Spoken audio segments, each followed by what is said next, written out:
नमस्कार प्यारे बच्चों, मैं महेश गोस्वामी आदर्श शिक्षा समिति जयपुर द्वारा संचालित ऑनलाइन क्लासेज में आपका स्वागत करता हूं। प्यारे बच्चों, आज हम जो है कक्षा 8 के अंदर मानव हृदय की संरचना के बारे में अपन अध्ययन करेंगे।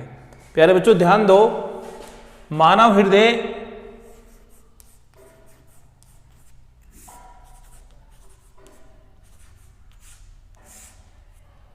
हृदय जो है मानव की एक अद्भुत अंग के रूप में गिना जाता है। तो प्यारे बच्चों, मानव हृदय जो है इसका अपन पहले डायग्राम बनाते हैं।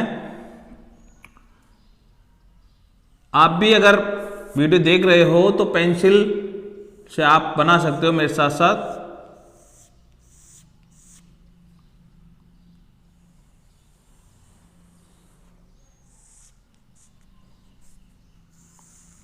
इस प्रकार से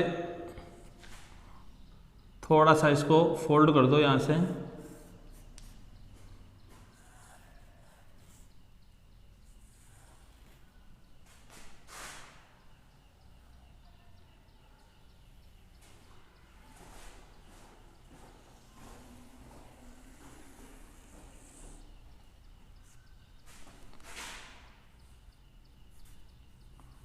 इस प्रकार से आप कर लीजिए।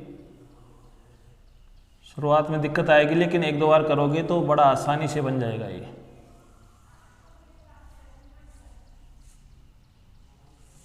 इसको यहाँ भेज दीजिए और इसको यहाँ से घुमाकर इस प्रकार से थोड़ा सा ऐसे मूव के यहाँ पर ले आइए।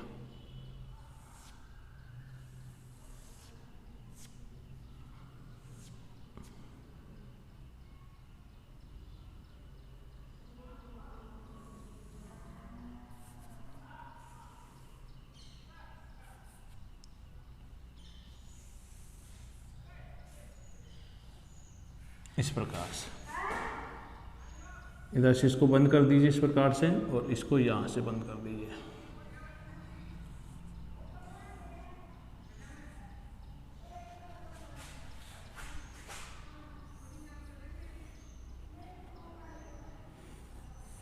इस प्रकार से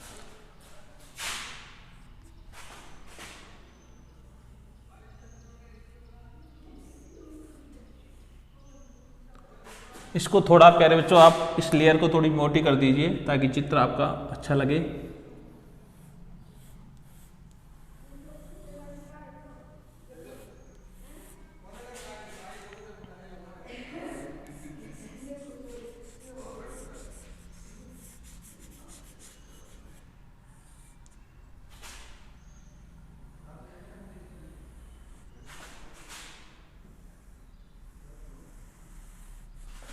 इसको थोड़ा डबल कर दो लेयर को। सभी लेयर को डबल करोगे तो आपका चित्र थोड़ा अच्छा बन जाएगा।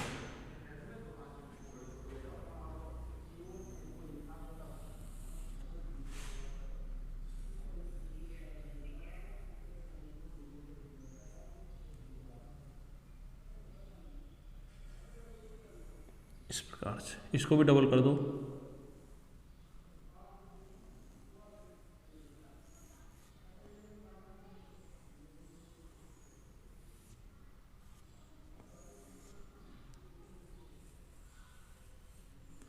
सभी लेयर्स को आप डबल करो ताकि आपका चित्र बहुत अच्छा बन जाएगा।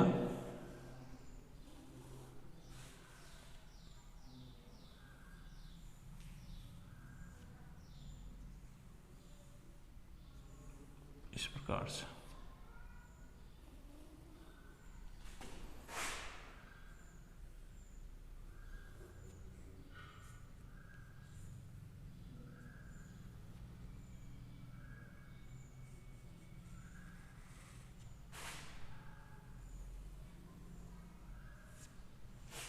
अब ध्यान दो, इस पे आप थोड़ा सा कलर ले लो, कोई सा भी, जैसे पेंसिल है तो पेंसिल से कर लो, और अगर आप रंगीन पेन से बना रहे हो तो उसको थोड़ा डबल कर दो कलर को।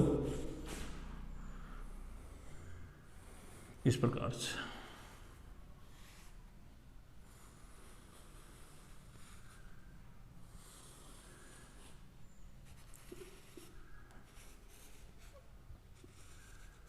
प्यारे बच्चों, जो मानव हृदय होता है ये एक इंजन के भांति काम करता है। हमारे इस पूरे शरीर के अंदर ब्लड सर्कुलेशन, ब्लड को एक अंग से दूसरे अंग तक धकेलने का काम यही अंग करता है और यही सबसे महत्वपूर्ण अंग माना गया है मानव शरीर का। सारी क्रियाएं मानव हृदय के ऊपर डिपेंड करती है। जब तक आपका मानव हृदय गति करता है तब तक ही आप जीवित रह सकते हो। जिस दिन ये काम करना बंद कर देगा तो आपकी सारी जितनी भी जैविक क्रियाएं हैं वो आपके शरीर में बंद हो जाएगी। देखो प्यारे बच्चों, ये आपका तैयार हो गया मानव हृदय बनकर। आप भी कुछ इस प्रकार से बना सकते हो।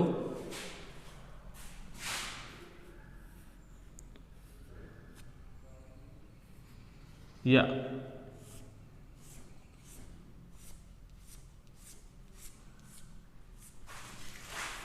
इसको भी थोड़ा इस प्रकार से, थोड़ा जो ब्लड आता है उसकी बौछारें जो इस प्रकार से निकलती हैं, यहाँ पर प्रेशर से ब्लड आता है तो ये बौछारें के रूप में ब्लड निकलता है। तो ये आपका मानव हृदय है। ये जो भाग है प्यारे बच्चों, इसको बोलते हैं फुफ्फुस शिरा।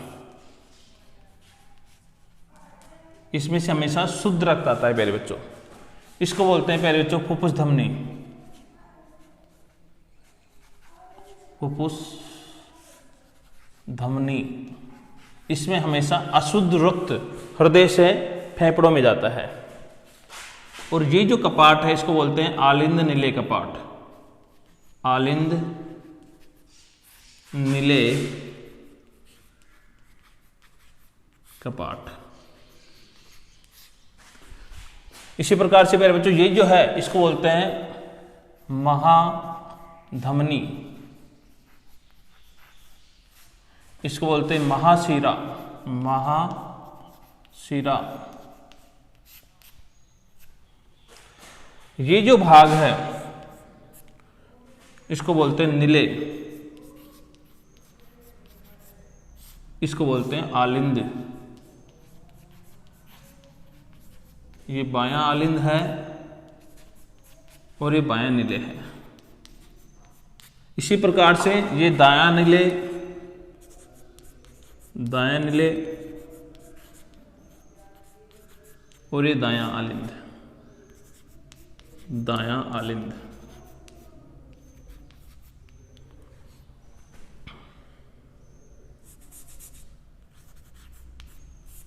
आलिंद।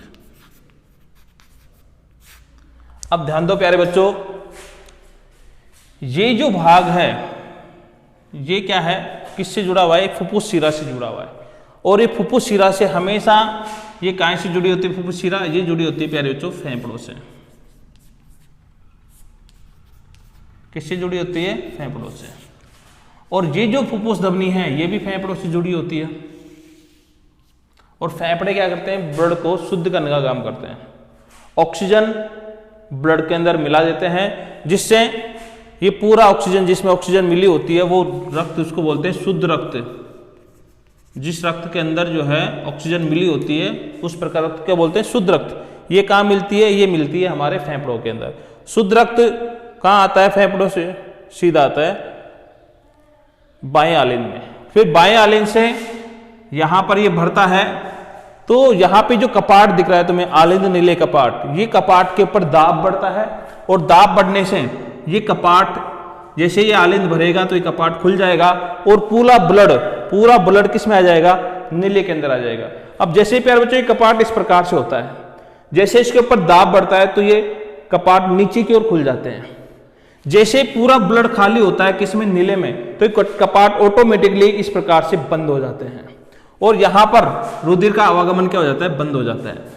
तो जैसे यह रुधिर का आवागमन बंद होता है तो वापस फेफड़ों से शुद्ध रुधिर किस में आने लग जाता है? आलिंद के अंदर आने लग जाता है। तो आलिंद तो भरने लग जाता है और जो आलिंद से रुधिर इसमें आया था किसमें? निलय में, ये यहां पर संकुचन होता है। तो संकुचन की क्रिया के द्वारा ब्लड जो है, ये जो भाग दिख रहा है तुम्हें, ये भाग है तुम्हारा कौन सा? महाशिरा। कौन सा भाग है ये? महाशिरा। इस महाशिरा में से होता हुआ शरीर के विभिन्न भागों में पहुंच जाता है। वहां पे क्या करता है? ये विभिन्न जो आपके शरीर के अंदर छोटे छोटे टिश्यू है, जो ऊतक है, उनको ऑक्सीजन सप्लाई करता है और ऑक्सीजन के बदले में ऑक्सीजन को सप्लाई करके वहां से जो CO2 बनती है अपशिष्ट पदार्थों के रूप में, उसको ये ब्लड वापस कहाँ लाता है, ये लेके आता है दाएं आलिंद में। फिर वही क्रिया जो इधर होती है वही क्रिया यहां होती है, वो ये आलिंद भरता है। आलिंद भरने से ये कपाट जो है आलिंद नीले कपाट, इसके ऊपर दाब बढ़ता है, फिर ये नीचे की ओर खुल जाता है। फिर पूरा जो ब्लड है आपका, कौन सा, अशुद्ध ब्लड, अशुद्ध रक्त, इस भाग में अशुद्ध रक्त आता है, इस भाग में शुद्ध रक्त आता है। तो अशुद्ध रक्त किस में आता है, इसको भरने के बाद में नीले के अंदर, नीले में, फिर नीले जैसे ही भरता है तो वापस से कपाट इस प्रकार से बंद हो जाता है। और फिर ये ब्लड यहां से होता हुआ कहां जाता है, इस भाग में से होता हुआ फुफ्फुस धमनी जिसको बोलते हैं, इसमें से होता हुआ कहां जाता है, ये फेफड़ों में जाता है। फिर फेफड़ों में क्या होता है, फेफड़ों के अंदर CO2 को तो बाहर निकाल देता है, बाहर त्याग देता है, और वहां पर ऑक्सीजन को अंदर वापस ब्लड में लाकर कहां करता है, वापस ये क्या करता है, वापस ये आता है कहां पे, दाएं बाएं आलिंद में। ये प्रक्रिया 24 घंटे हर दिन हमारे शरीर के अंदर चलती रहती है। इस प्रकार से ये जो आपका मानव हृदय है एक इंपॉर्टेंट अपने अंग है शरीर के अंदर, और ये 24 घंटे काम करता रहता है। प्यारे बच्चों, ये वीडियो आपको कैसा लगा आप कमेंट बॉक्स में बता सकते हो। इसके बारे में फिर आपको मैं कल फिर बताऊंगा, क्योंकि वीडियो बहुत ज़्यादा बड़ा हो जाएगा, इसलिए थैंक यू।